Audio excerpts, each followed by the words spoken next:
xibaar yi ci RIP FM. di nuyu auditeur ak auditrice bu rajo RIP FM te rafetlu teewlu bi tey àllarba yem bokk ñaar fukki fan ak ñeent ci weeru septembre ci atum 2025 bismillah ci xibaar yi. Soxna Khadija. RIP FM. la ca gën a fës bokk na ci ndaje ma ñu amaloon ca conseil départemental bu Nioro mu dajale woon nag expert opérateurs yi privé yi collectivité locale yi société civile yi ci ay fan loolee nag lañ ca jublu woon rek moo di partager seen xam-xam waaye itam teg ay pratiques yu bees fexe rek ba jëmmal lii di ressources minières yi di ngeen si teewlu monsieur Makhtar Diagne nekk directeur général régional des mines bu Kaolack dinañ wax itam àddu ci coupure courant yi nga xamante ni mu ngay gën di wëy di bari fii si diwaanu Nioro di sooxeel secteur d'activité yu bëree bëri ñu mën cee lim ñi nga xamante ni dañuy yëngu ci wàllum yónneem xaalis dina fi jaar di ko nafa si xët bi ñeer wàll tàggat yaram mi si ànd ak saa su ne ak Babacar Ndaw xibaari jaww ji moo daal ndar képp yi la ci tay xibaar waaw ko li mooy ponk yi ngeen taaxil ñu faram fàcce ko.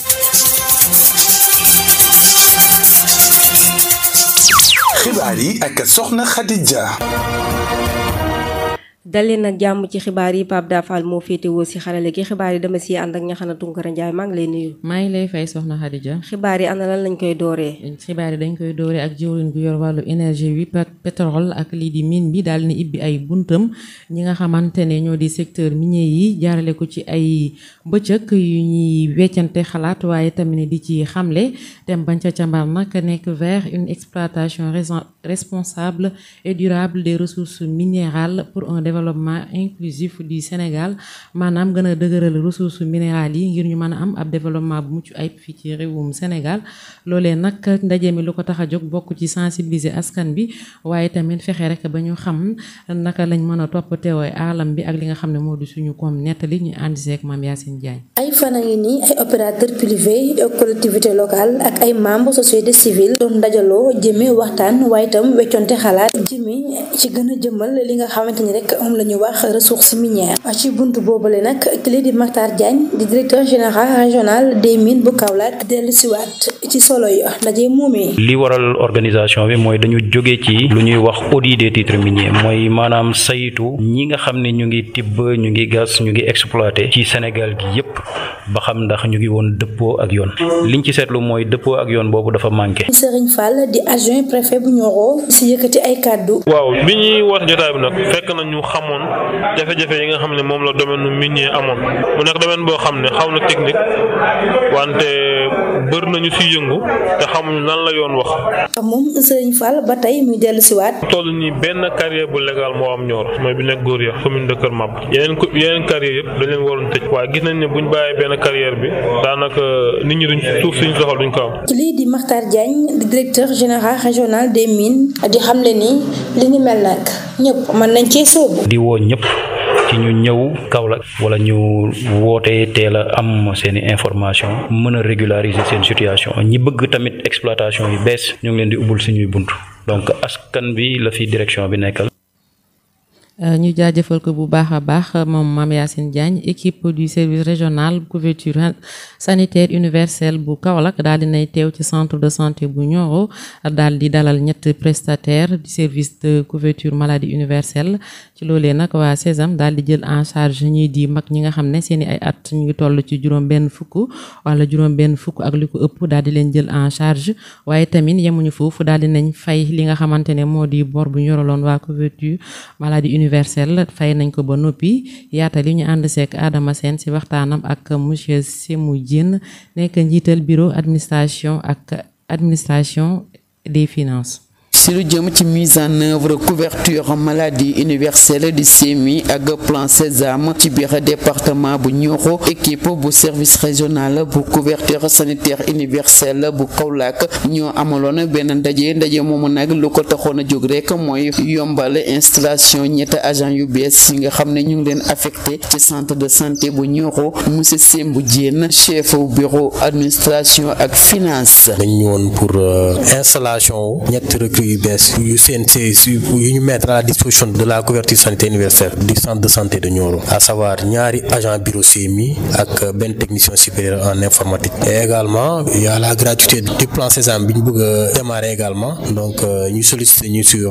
benn rencontre d'échange et d'harmonisation si procédure gestion initiative gratuité bi qu'il compte démarrer en Nioro très prochainement. plan Sésame nag ñuy fàttali rek ne mi ngi soxal prise en charge gratuite bu jëm ci ñi nga xam ne am nañ lu tolloog juróom benn fukki at ak lu tekk nga xamante ni bu ñu feebaree du ñu fay dara. waaw plan Sésame bi da di gratuité xam nga réewum Sénégal dafa am ci wàllum faj ay yombalal yu mu andil askan wi maanaam di nga fajoo te sa poos doo ci def lu bëri quoi. plan Sésame nag dañ ko jagleel képp fu mag koo xamante ne daa am nga 60 ans jëm kaw état permettre na structure bi mu faj la gratuitement te liñ la si laaj aussi mooy que booy présenté au niveau de la structure de santé l'essentiel na nga doon sénégalais nga yor sa carte d'identité voilà un peu critère bi ñu leen laaj. bu ñu sukkandikoo ci monsieur Simbou Diène bor yi nga xam ne ñoo tukkee woon ci wàllu CMI bi ci biir département bu Nioro nag fay nañu leen ba noppi. les retards ci paiement yi remboursement l'État fait d'énormes efforts parce que quasiment dette amatul donc on est à jour nii. ginnaaw loolee nag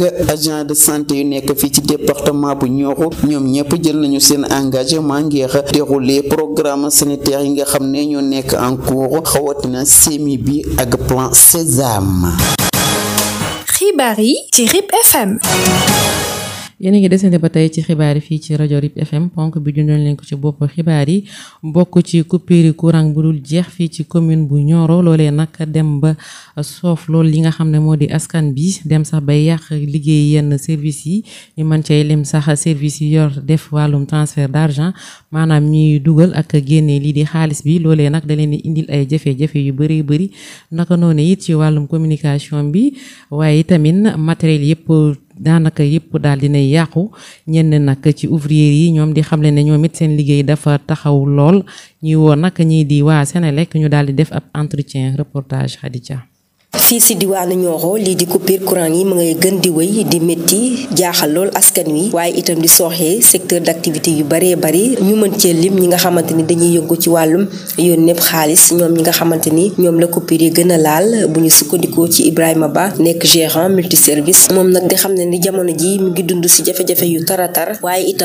itam amal liggéeyam ci ni mu waree nekk na lu métti lool. waaw coupure moom foo ko nattee weesu na ko ren li fi am moom c'est trop ren moom fi am dafa métti wax dëgg na yàlla dafa métti nag Nioro nag ñoom ñoo baaxoowul di kaas wala ñuy yàq wala ñuy def yenn affaire yoo xam ne day jur indiscipline wala muy jur jaxasoo man damaa jàpp na looloo tax kat gars yi tamit ñoom bàyyi ñu ak suñ sagoo rek di ñu seetaan fii man coupure yi délestage yi man Nioro rek laa koy gis. moom ba tey Ibrahima Ba nekk gérant service moom nag di xam ne ni coupure courant yooyu yàqal na ko lu bari jëm ci ay jumtukaayam yi muy liggéeyee. activité yi da koy yàq transfert d'argent ñun wifi la ñuy liggéeyee yow da ngay am abonnement wifi boo xam ne daanaka yow doo ko consommer ba mu jeex parce que lii courant bi di ëpp coupé mooy ëpp luy courant bi di am au final léegi nag bu client bi ñëwee moment boo xam ne coupure dafa am mais da ngay obligé ñàkk liggéey di xaar courant bi maas ñëw nga gaaw profito mais loolu dafa métti stress bi dafa métti ba pare te yaa nga fay sa xaalis matériel bu mu fekk nga branché da koy lakk parce que tension bi muy ñëwee yenn saa yi day bëri surtout man sama cas laa xam man moom daf may lakkal chaque année daf may lakkal ay matériel waaw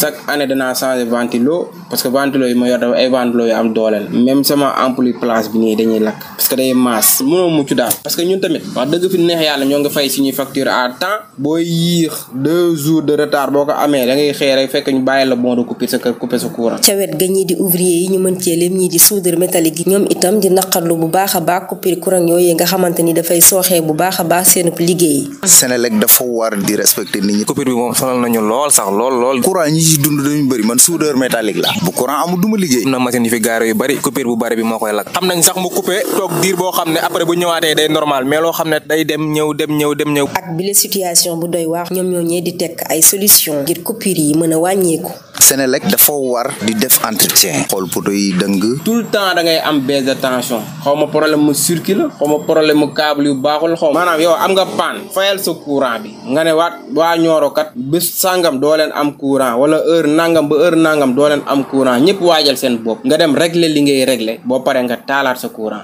man loolu d'accord naa mais daal loolu daal waa Senelec war nañ cee mën a jàppale lii war nañ koo dépasser Sénégal. ak coupure courant yi nga xamante ni tar na lool fii si diwaanu Nioro ñii di askan wi ak ak liggéeykat yi di yuuxuwul lu ñuy di waa Senelec su ko defee ñu daal di leen di jàppale ci nu mu gën a gaawee ngir lijjanti coupure courant bi nga xamante ni saa su ne kuy xamaj la ñuy nekkee saa su ne. ñu lay jaajëfal bu baax moom soxna Khadija lii di guddim ñax yi ñu koy amal laata rek école di ibbi loolee nag bokk na ci liy gën a ñoŋal lii di école yi laata ndongo yi di cay dellu bokk na ci seetatal lii di cours de récréation yi ak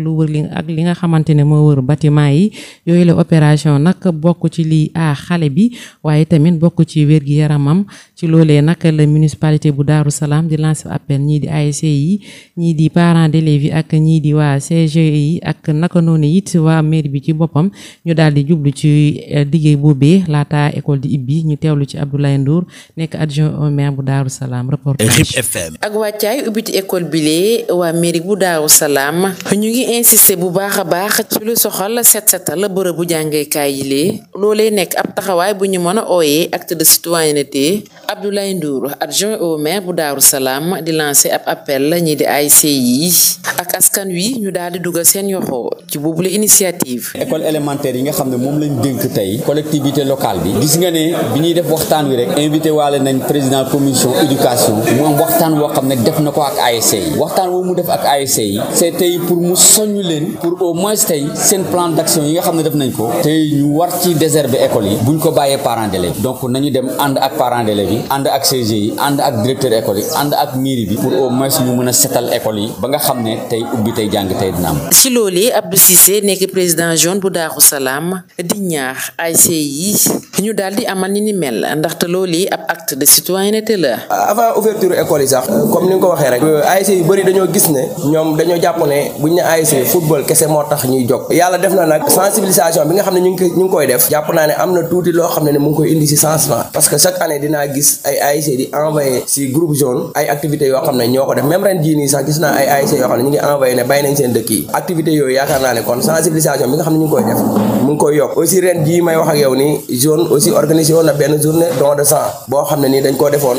pour citoyenneté bi nga xam ne moom la état bi di woote man nag en tant que président jaune lii sama rôle mooy à tout moment naa leen di sensibiliser di leen xamal ne ASC du pour football kese moo tax mu jóg te aussi suñu bëgg-bëgg mooy tey jii nii acte citoyenneté yooyu nga xam ne état bi di woote nañ ko di jëmmal ba nga xam ne nii tey jii nii ku ñëw zone Daaru Salaam dina xam ne wax dëgg fa yàlla fii nii am na ay njiit yu ko mat déjà aussi am na ñim jiital aussi xam nañ seeni rôle loolu mooy sama bëgg-bëgg te ci loolu lay xëy ci lay gontu yaakaar naa ne ñoom bu ma gisee si groupe WhatsApp yi toujours information bu ma indi rek bi si ëpp li si ëpp dooleem waaye man ñaare boo si acte citoyenneté yi si lay wax. ci loolee maire bu Daaru Salaam yi daal di dalal xelu waajur yi di xam ne rek ne lii di fourniture scolaire yi dina yemb balaa juróom benn fan ci weeru octobre bile ngir ndongo yi mën a waajal bu baax a baax ubbiti école bi. waaye fourniture scolaire yi tamit loolu aussi mairie bi dox na ci jéego bu am solo ndax engagé nañ ko def nañ dépouillement bi ba attribué nañ ko yaakaar nañ ne daal incha allah rabbi balaa le 6 bu soobee yàlla fourniture scolaire yi dana yemb te yi tamit éducation moom jéego bu am solo la ci collectivité locale bi def ndax école yu bëri tey clôturé nañ leen moo tax sa école yu bëri ñax da nga gis ne ay salle de classe yu bëri tabax nañ leen c'est pas l'heure du bilan mais loolu dama ko waxoon en guise rek mu nekk effort yoo xam ne tey collectivité locale bi mu ngi koy def ci compétence transférées yi nga xam ne ay banqaas la yoo xam ne nguur gi def ko dénk. yile kàddu nag ñu ngi ko jëlee ca Daaru Salaam ca ba ñuy amal seen cérémonie remise de subvention yi ñii di structure communautaire yi. ñaari père de famille yi nag la daal di dënn rey ni ki altine ji ca Jilaxaar mu bokk ci commune bu Ndiédiène ci région bu Kaolack seeni ay at nag toll ci 40 ak fanweer ak juróom ñoom ñaar ñooñee nag ku ci nekk yaa ngi bàyyi ñaari soxna ak ay njaboot ci ginnaaw ci loolee nag maire bu Ndiédiène bi monsieur Abdou Aziz Mbodj daal dinay génn rek wax ci jëye boobee ci jafe-jafe yi nga xamante ne moom la ñu am suy taw waaye tamit di sàkku rek ñu installé leen ay paratonnerre ci dëkk yooyee rawatina ci bërëb yi ñuy bayee ñu teewlu ko ci micro RIP FM. tey de dañoo am xibaar bu doy waar après gi gendarmerie di ma woo xibaar ma ne ci sama commune fee ci Jilaxaar dafa am ñaar ñi nga xamante ne ñaari borom kër ñoom la dënn bi alors donc dal seen kaw donc ñu dee ci saasi donc mu lekk la nga xamante ne lu métti la lu tiis la ci waa Jilaxaar waa commune Ndiédiène yëpp ak mbokk yëpp waaye tamit nag muy posé nag beneen débat bi nga xamante ne mooy la problématique donc de la prévention des paratonnerres c'est vrai que ministre de l'intérieur bu bees bi envoyé nañu rapidement benn circulaire ba nga xamante ni mu ñuy wax ñu recenser ko fii am ay encombrement ak yooyu waaye dafa am nag tey nii encombrement mun na waa Ndakaaru la gën a soxal waaye ñun ci prévention dafa am yi nga xamante ñun moo ñu gën a soxal moo yu mel nii nga xamante nii que tey commune u Ndiédiène la mais démb mu ngi woon xewoon Ndarame Escale xewoon na yàggul dara donc commune u Géntigay donc loo ci même zone bi la li nga xamante ne dañ koy noté lu bari ci réew mi mooy ñi nga xamante ne nii foudre bi mun na leen fekk fa ñuy liggéey seen tool ay xale yu ndaw yuy guub mu fekk leen fa donc dal seen kaw donc daanaka fa la ñuy yem loolu nag yaakaar naa ne taxawaay ak prévention am na solo gannaaw bu ma jaalee njaboot gi donc lii daal laa ciy teg bëggu nguur taxaw ci donc pour que donc ñu am ay paratonnerres yu yaatu ci réew mi pour que mbir yu mel nii donc dootuñu dalati. xibaaru tàggat yaram ci RIP FM. tàggat yaram ñi si ànd ak Babacar Ndaw 12 ans maa ngi lay nuyu. maa ngi lay fay di nuyu auditeurs yi ñu déglu bu jëm si wàllum tàggat yaram dañ ko daal di duré ak football coupe du monde 2030 ab extension bu toll si 64 équipes moom lañ daal di proposé ki nga xamante ni moom mooy FIFA moom FIFA di discuter na nag si talaata ji ak Trump Tower bu foofu sa New York maanaam possibilité pour ñu daal di yokk coupe équipe yi si coupe du monde masculine équipe yi si 64 équipes si 2030 bi. proposition bi nag présenté nañ ko ñu ko présenté mooy ab délégation bi ko proposé nag délégation bi nag bokk na si délégation sud américaine bi nga xamante ni ki ko conduire moom mooy président bi ak ki nga xamante mooy vice président bu FIFA ñi ànd si ak président bi nga xamante ni moom mooy président Paraguay ñu rappelé rek ne tournoi bi nag dinañ ko organiser 6 pays yoo xamante ñoom ñoo koy bokk ñu réparti ko si 3 continents Espagne nag ak Portugal ak Maroc ñoom ñooy ñi nga xamante ñoom ñooy organisateurs yi ak ñetti match yoo xam ne moom lañ koy inauguré ñu organiser ko fa Amérique du Sud maanaam Argentine Uruguay ak fi nga xamante moom mooy Paraguay choix équipe yooyu nga xamante ni nag ñoom ñoo koy organiser vote lañ ko choisir modification bu si mënta am rek nañ ko kii koy valider moom mooy conseil bu FIFA ba léegi rek ñu wax si leneen muy football la ñuy desandi ba léegi ak liga bi résultat liga bi espagnol sa Espagne lañ koy daal di dóoree muy championnat européen espagnol ak Valence dañoo def match nul 2 buts partout Athletic Club ak Girona dañoo def match nul ñoom it 1 but partout Séville moom dafa dalal Villarreal mu dóor ko 2 bal si benn Levante moom it Real Madrid moo ko fekk ji daal di ko doon 4 bal si benn ñoo si Coppa Italia nag balaa ñoo quitté ak Cagliari bi nga xamante ni moom it Frosinone moo ko fekk ji Cagliari dóor ko 4 bal si benn Udinese ak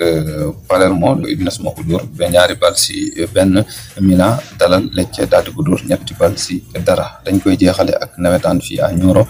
li nga xamante ni moom mooy quart de finale championnat national populaire boobu dañ koy continuer di wéyal tey ji ak benn rencontre diggante Nour lay doon ak Teranga bu 16h jotee c'est stade municipal bu Nioro mu yem ak nag fu ñuy jeexale seen xibaaru tàggat yaram di leen jox daje rek beneen yoon.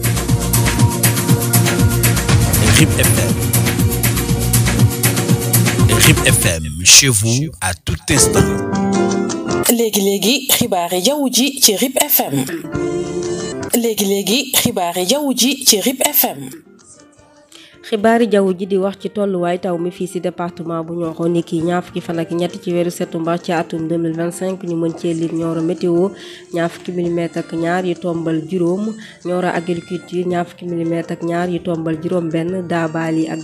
Daabali foofee tawul Daaru Salaam fanweeri milimètre Gent Kay ak Kaymor foofee tawul Kër Maba Joxu ñaar fukki milimètre ak juróom ñaar Kër Madiabel ak Kër Manongo foofee tawul Medina Sabax ñeenti milimètre yu tombal juróom ñett Ndrame Escale ak Ngayen Sabax foofee tawul Paoskoto ñaar fukki milimètre ak juróom Poroxaan fukki milimètre ak juróom ñaar Saaboya fukki milimètre ak juróom Tayba Ñaseen ñaari milimètre Wàkk Nguna 0,3 milimètre Sanc Caameen foofee tawul Ndofaan foofee ay wis yu set rek la def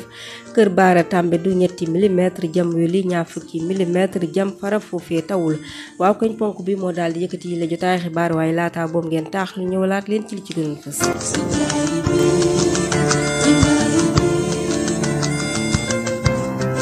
RIP FM. Soxna Khadija. ci li ci gënoon fës bokkoon na ci ndaje ma ñu amaloon ci conseil départemental bu Nioro mu dajale woon expert opérateur yi privé yi collectivité locale yi ak société civile yi loolu lañ ca jublu woon rek moo di partager seen xam-xam waaye itam teg ay pratiques yu mucc ay fexe rek ba doole lii di ressources minières yi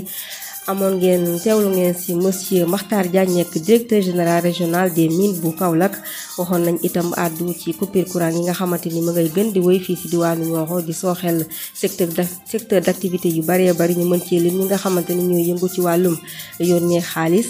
jaaroon na fi di ko nafas ci xët bi ñeeru waa tàggate bi ci doon ànd ak saa su ne ak Babacar Ndaw xibaari jaww ji moo daal di ndar képp yi la jotaay xibaar xale ji moo féete woon ci kàddu gi feggoog ñaxana Tunkara Njaay ma lay jaajëfal. ma sant la gërëm la soxna Khadija. di joxe dig daje ci yeneen i jotaay xibaar Pape Dafal moo féete woon ci xarale gi ab sa suuf si jàppandal gi ñu leen di ñaanal jàmm te di ko sàkku ci yéen jërë ngeen jëf. RIP FM 88.7